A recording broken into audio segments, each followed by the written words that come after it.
ਜਦੋਂ social media होया TikTok हो या फेसबुक हो या यूट्यूब हो या और इंस्टाग्राम हो या आवाम ना बहुत ही ज़्यादा भला हो गया। कोई भी चीज़ गमती हुई है या ची नहीं हुआ तो बस खाली था पोस्ट लाओ की दस्ती मिली जानी है। अजकल दियाँ खुल्लां तो हर बंदे ने जानवर खुले हुए और ये जानवर अग्गे सूँ ही अग्गे जाने पिछा नहीं मुड़ने या बंदे गए उन्हें नंगाई उन्हें या ये आपो लगे जाने। साढ़े बहुत ही प्यारे पापा है उन्होंने एक मंझ गुमती भी है काफ़ी दिहाड़े हो गए। एक तारीख गुमती सी अज होगी 16 तो 1516 दिहाड़े हो गए वो जब मंझ उन्होंने मिली कौन रही है। ऐसा सारा पासा एरिया चकसवारी तक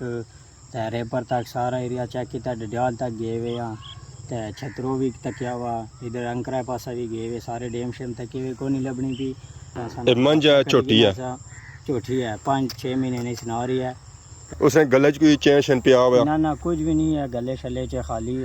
इसी तरह या तो फोटो असा लाइक इंसा जड़ी है ना चमड़ा जड़ा ना वो रंग उन चेंज करना पिया तो ओड़ी मझ है तो उन्हें 2 कान जड़े ना वो थोड़े थोड़े कपे न मामूली जी